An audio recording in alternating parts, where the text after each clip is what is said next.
हाँ इधर से ही हो। चालू हो गया है। हाँ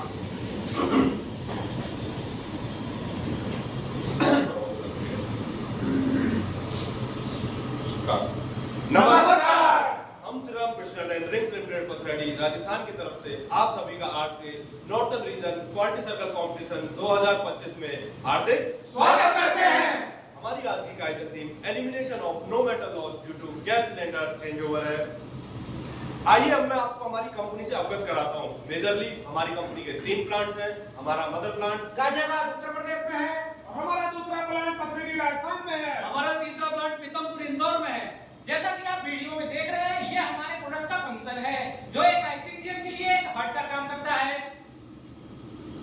ये हमारी टीम इंफॉर्मेशन है। हमारा QC team name Suraj, team facilitator mister Pankaj Kumar Soni, मैं टीम लीडर अनुज कौशिक, मेरी टीम मेंबर सोनू, मैं टीम मेंबर अमित नंदवंशी, मैं टीम मेंबर मोहन भार्गव, मैं टीम मेंबर सुमित तिवारी। ये हमारी कंपनी के कुछ मेजर प्रोडक्ट्स हैं जिनमें piston, piston rings, engine valve, गजल पिन सम्मिलित है। ये हमारे कुछ एस्टीम्ड कस्टमर्स हैं जिनमें ऑन रोड व्हीकल से लेकर ऑफ रोड व्हीकल तक सभी हमारे कस्टमर्स हैं। Maruti Suzuki, Honda, Tata Motors, TVS इत्यादि। ये हमारे कुछ अवार्ड एंड रिकॉग्निशंस हैं जो हमने डिफरेंट फोरम में प्राप्त करे हैं, जैसे सीआई एंड क्यूसीएफआई।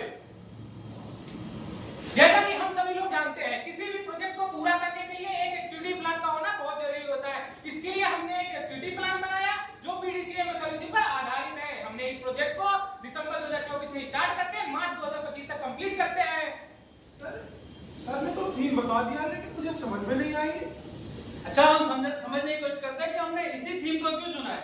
जैसा कि आप देख सकते हैं, हमने ब्रेनस्टॉर्मिंग की, गेम्बा वेरिफिकेशन किया और लाइन पे जो शॉप फ्लोर रिलेटेड जितनी प्रॉब्लम्स थी उसको आइडेंटिफाई किया और उसको ए बी सी कैटेगरी में कैटेगराइज किया है। ए टाइप प्रॉब्लम क्या होते हैं सर? ए टाइप प्रॉब्लम्स वो प्रॉब्लम्स होती है जिसको हम अपने लेवल पर ही सॉल्व कर सकते हैं। सर बी टाइप प्रॉब्लम क्या होती है?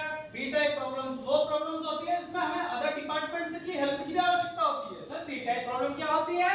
सी टाइप प्रॉब्लम्स वो प्रॉब्लम्स होती है जिसमें हमें मैनेजमेंट की हेल्प की आवश्यकता होती है।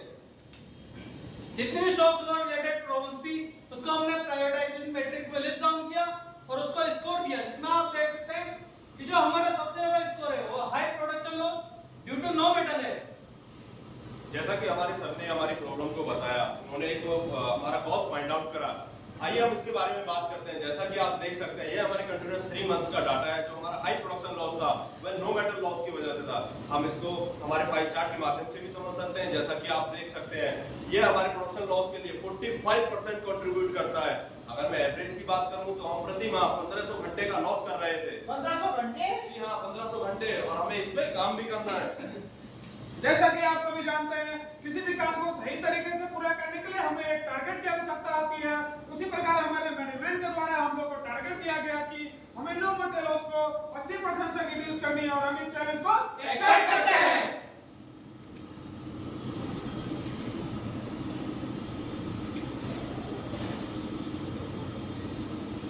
आइए हम अपने प्रॉब्लम को जानने से पहले हम अपने फाउंडिंग प्रोसेस मैप को समझते हैं।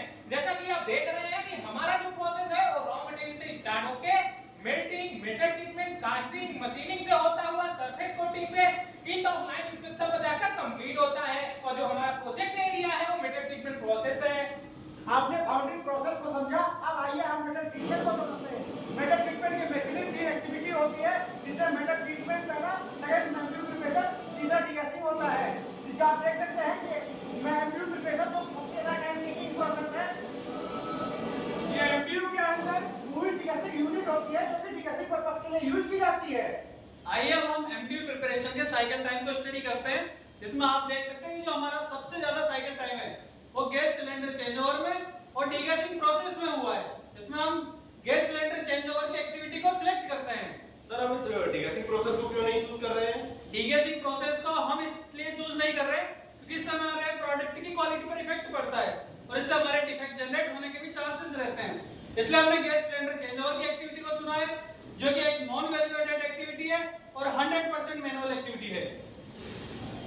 तो आइए अब हमारे सिलेंडर चेंजिंग एक्टिविटी के सब एक्टिविटीज को समझते हैं। जैसा कि आप वीडियो के माध्यम से देख सकते हैं, पहले हमारा ऑपरेटर ट्रॉली लेके सिलेंडर यार्ड की तरफ जाता है। सिलेंडर यार्ड जाने के बाद में वह वहां से एक एक करके सिलेंडर्स को ट्रॉली में रखता है। ट्रॉली में रखने के बाद में वह चेन बांधता है और सुनिश्चित करता है कि किसी भी तरह का कोई सेफ्टी रिस्क ना हो।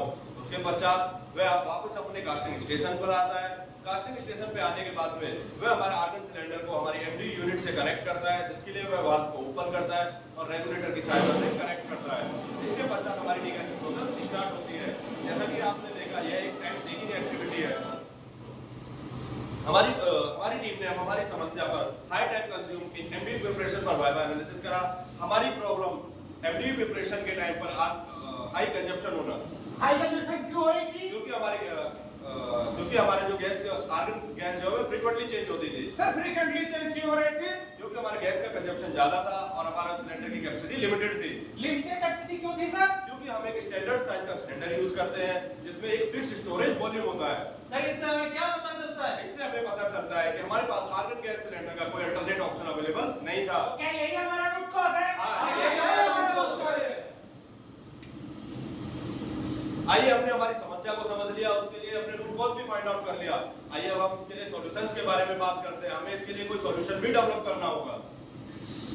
इसमें सर मेरे पास फर्स्ट सजेशन है कि क्यों ना हम जो हमारा एग्जिस्टिंग सिलेंडर है जिसकी कैपेसिटी 10 मेट्रिक क्यूब है उसको बढ़ा के 15 मेट्रिक क्यूब कर दें। हम इस सजेशन पे काम कर सकते हैं, परंतु इसमें एक समस्या भी है। यदि हम हमारे सिलेंडर की कैपेसिटी को बढ़ाते हैं 10 मीटर क्यूब से 15 मीटर क्यूब करते हैं तो हमारा सिलेंडर ओवरवेट हो जाएगा, जिसकी वजह से उसकी हैंडलिंग करना डिफिकल्ट हो जाएगा, हमारे ऑपरेटर के ऊपर बर्डन बढ़ जाएगा। अतः इसी वजह से हमें इस आइडिया को ड्रॉप करना है। सर मेरा सुझाव यह है कि battery operated hand pilot use नहीं कर सकते। हम battery operated hand paddle use कर सकते हैं, परंतु हमारा सिलेंडर भारी होता है, उसमें वजन होता है। यदि हम उसे उस पर रखकर चलाएंगे तो हमारे बैटरी ऑपरेटेड हैंड पैलेट है, उसका एक स्पीड भी होगी जो हमें मेंटेन करनी होगी। इस वजह से वह कंट्रोल हो सकता है और एक्सीडेंट होने के चांसेस हो सकते हैं। सेफ्टी रिस्क को देखते हुए हमें यह आइडिया ड्रॉप करना है। सर मेरे पास भी एक सुझाव है, क्यों ना हम आर्गन गैस की सप्लाई को ऑनलाइन ही दे दें? आपका ये सुझाव बहुत ही अच्छा है और यदि हम इसे ऐसा कर पाते हैं तो हम हमारे होने वाले प्रोडक्शन लॉस को, नो मेटल लॉस को बचा पाएंगे। आइडिया नंबर 3 इफेक्टिव है, हम इसे इंप्लीमेंट करते हैं।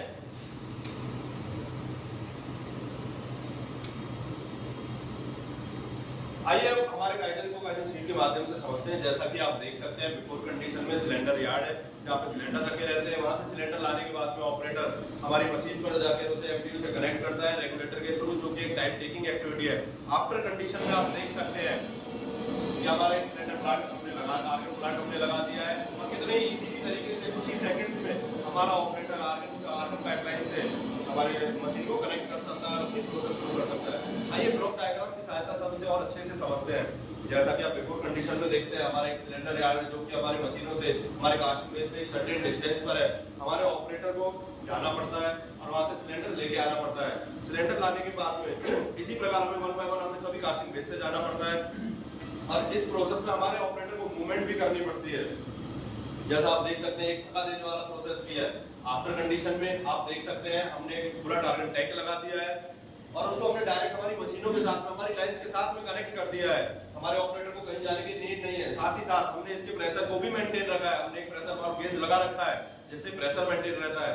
पहले जहां हमारे ऑपरेटर को पर डे 2.2 किलोमीटर चलना पड़ता था, वह अब रिड्यूस हो गया है। इसी के साथ साथ जहां पहले हमें प्रत्येक मशीन पर एक ऑपरेटर की नीड होती थी, वहां पे हमने उस नीड को भी खत्म करा है। हमने मैन पावर भी सेव करी है। अगर मैं पर डे की बात करूं तो हमने 3 man power per day save करी है। हमने काइजन इंप्लीमेंट तो कर दिया, लेकिन उसके इफेक्टिवनेस को चेक करें तो जहां हमारा पहले प्रोडक्शन लॉस 1500 घंटे पर मंथ होता था, अब वो रिड्यूस हो चुका है और उसी के साथ साथ हमने 1482 घंटे पर मंथ की सेविंग भी की है। इसी के साथ हमारा टारगेट भी अचीव हुआ है।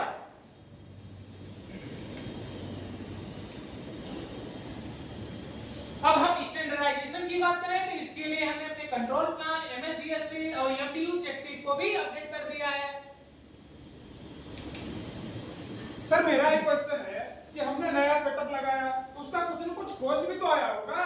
जी हाँ, बिल्कुल। हम जब भी कोई काइजन करते हैं, कुछ इंप्लीमेंट करते हैं तो उसमें कुछ ना कुछ कॉस्ट कहीं ना कहीं लगी ही होती है। तो आइए कॉस्ट कैलकुलेशन की बात करते हैं। हम हमारी अभी की कॉस्ट को समझने से पहले हमारी बिफोर कंडीशन की कॉस्ट को समझते हैं। जैसा आप देख सकते हैं, पहले हमें पर डे सिलेंडर की कॉस्ट जो है, पर सिलेंडर हमें 900 रुपए आती थी, जिसमें 10 मीटर क्यूब आर्गन गैस हमें मिलती थी। अगर मैं पर मीटर क्यूब पे बात करूं तो हमें 90 रुपए पर मीटर क्यूब आर्गन गैस के देने पड़ते थे। अगर मंथली बात करूं तो हम 4500 सिलेंडर पर मंथ यूज कर लेते थे। जिसकी कॉस्ट हमें 40.5 लाख पर मंथ की आती थी। हमने जो अभी नया सेटअप लगाया है आर्गन प्लांट का, वह हमने रेंट बेसिस पे लगाया है, जिसकी कॉस्ट हमें 48,000 पर मंथ की आती है।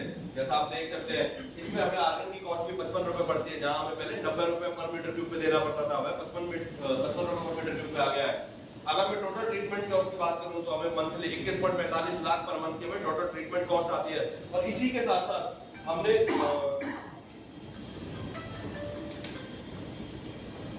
आइए टेंजिबल बेनिफिट्स की बात करते हैं।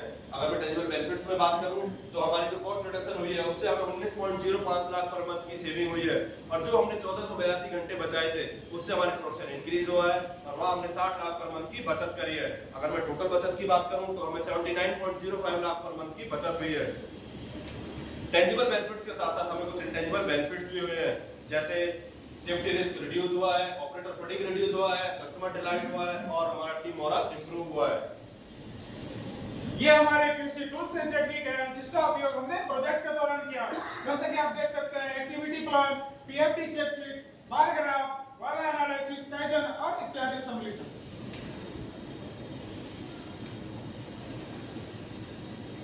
जैसा कि हम सभी जानते हैं कि इंप्रूवमेंट की जर्नी का कभी अंत नहीं होता।